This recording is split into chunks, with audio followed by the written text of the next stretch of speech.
શું બનાસકાંઠાની પોલીસ અને વન વિભાગના અધિકારીઓ માટે મુશ્કેલીઓ વધી શકે તેમ છે? કેમ કે જે પ્રકારે આદિવાસી અને પોલીસના વચ્ચે ઘર્ષણ થયું છે તે મામલો પહોંચ્યો છે મુખ્યમંત્રી ભૂપેન્દ્ર પટેલના પાસે અને આ મામલે સીએમએ કહ્યું છે કે જવાબદારોના વિરુદ્ધમાં તપાસ કર્યા બાદ કાર્યવાહી થશે।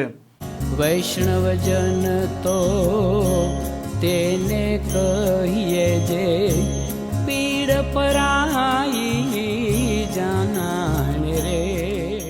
નમસ્કાર, આપ જોઈ રહ્યા છો નવજીવન ન્યૂઝ અને હું છું આપની સાથે તોફિક ગાંચી। બનાસકાંઠાના અંબાજીના પાડલિયામાં જે પ્રકારે વન વિભાગ, પોલીસ વિભાગ અને રેવન્યુ વિભાગના અધિકારીઓ ત્યાં પહોંચ્યા હતા અને ત્યાં વસવાટ કરતા આદિવાસીઓના ઘર છે તે તોડી પાડવાનો મામલો હતો। એકાએક પોલીસ અને વન વિભાગ અને સાથે સાથે આદિવાસી લોકોના વચ્ચે ઘર્ષણ થાય છે, પથ્થરમારો થાય છે, પોલીસના અને સરકારી વાહનોને નુકસાન થાય છે, અધિકારીઓ કર્મચારીઓ ઈજાગ્રસ્ત થાય છે। અને આ મામલે હવે ગાંધીનગરમાં ગરમાગરમી વધી છે કેમ કે ચૈતર વસાવા આવતીકાલે જવાના છે આજ પાડલિયામાં અને આજે કોંગ્રેસના વિપક્ષના નેતા તુષાર ચૌધરી પહોંચ્યા છે મુખ્યમંત્રી ભૂપેન્દ્ર પટેલના પાસે અને તેમણે રજૂઆત કરતા કહ્યું છે કે આદિવાસી લોકો છે તેમને ઉશ્કેરવામાં આવ્યા છે અને તેમના મકાનો જ્યારે તોડવા પોલીસ વન વિભાગના અધિકારીઓ અને કર્મચારીઓ ગયા હતા તેમને કોઈ પણ પ્રકારની નોટિસ આપવામાં નહોતી આવી અને જાણ પણ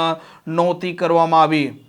તાજેતરમાં આજે આપ સૌ જાણો છો કે બનાસકાંઠા જિલ્લાના દાંતા તાલુકાના પાડલિયા ગામે જે પ્રકારે વન વિભાગ, પોલીસકર્મી અને આદિવાસી વચ્ચે જે ઘર્ષણ થયું, એકબીજા પર હિંસક હુમલાઓ પણ થયા અને બંને પક્ષે અનેક લોકો ઘાયલ પણ થયા। આ ઘટનાને પણ અમે વખોડી કાઢીએ છીએ। પણ આજે તમે જોઈ શકો છો કે જ્યારે રાજા મહારાજાનું શાસન હતું, એટલે ક્ષત્રિય વંશજોનું શાસન હતું, ત્યારે પણ આદિવાસી જંગલમાં જ રહેતો હતો। ત્યારબાદ મોગલોનું શાસન આવ્યું ત્યારે પણ આદિવાસી જંગલમાં રહેતો હતો અને ત્યારબાદ અંગ્રેજો 200 વર્ષ શાસન કર્યું ત્યારે પણ આદિવાસી જંગલમાં રહેતો હતો। અને આજે જ્યારે એ લોકો પરંપરાગત બીજી પેઢી, ત્રીજી પેઢીના મકાન બનાવીને રહેતા હોય અને રાતોરાત જંગલ ખાતું અને પોલીસ કર્મીનો સાથ લઈને પહોંચી જાય અને કોઈ પણ નોટિસ આપ્યા વગર, કોઈ પણ જાણ કર્યા વગર મકાનો તોડી પાડવાની વાત કરે, એમને હાંકી પાડવાની વાત કરે, એ કોઈ પણ સંજોગોમાં વ્યાજબી નથી।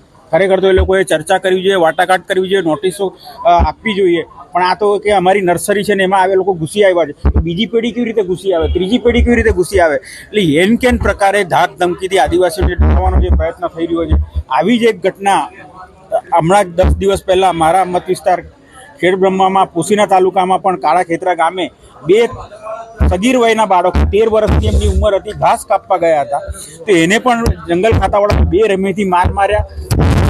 મુલાકાતે ગયો 5 દિવસ પછી પણ એ લોકોના અંગ પર ચકામાં દેખાતા હતા, સોળના નિશાનો પણ દેખાતા હતા અને એને જે છોડાવવા ગયા તેને પણ એ લોકોએ 2 રમેથી માર્યો। તો મારો પહેલો પ્રશ્ન તો એ છે કે જંગલ ખાતાને મારવાનો અધિકાર કોણે આપ્યો?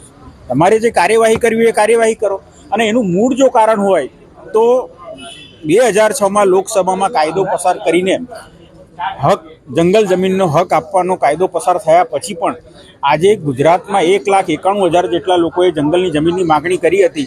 અત્યાર સુધીમાં માત્ર 52% લોકોને જંગલની જમીન મળી છે, હજી 48% લોકોને જંગલની જમીન મળી નથી અને એમાં સરકાર આજે 25 વર્ષ પછી પણ એનો અમલ 20 વર્ષ પછી અમલ કરાવી શકી નથી। એના કારણે આદિવાસીઓમાં આ તણાવ ઊભો થયો છે। મારી સરકારને વિનંતી છે કે પહેલાં તમે આ જે લોકોએ હક દાવા કર્યા છે ક્યાં એને મંજૂર કરો કે ના મંજૂર કરો, એનું નિરાકરણ લાવો તો એ આદિવાસીને બી ખબર પડશે કે મને જંગલની જમીન મળવાની કે નથી મળવાની। નહીં તો આ તો સ્થાનિક લેવલે કાયમી ઘર્ષણ વન વિભાગ અને પોલીસ સાથે ઊભું રહેશે, એટલે એનો સકારાત્મક નિરાકરણ આવે એ રજૂઆત અમે કરી છે। આમ જે પ્રકારે પાડલિયામાં આદિવાસી અને પોલીસ અને વન વિભાગના અધિકારી કર્મચારીના વચ્ચે ઘર્ષણ થયું છે તે મામલે હવે રાજકીય ગરમી પણ વધી છે અને મુખ્યમંત્રી ભૂપેન્દ્ર પટેલે ખાતરી આપતા કહ્યું છે કે આ મામલે તપાસ થશે અને જે કોઈ તેમાં જવાબદાર ઠરશે તેના વિરુદ્ધમાં કાર્યવાહી પણ થશે। આ પ્રકારના સમાચાર પ્રકારના અહેવાલ માટે નવજીવન ન્યૂઝ ડીઆર ચેનલ સાથે જોડાયેલા રહો। નમસ્કાર।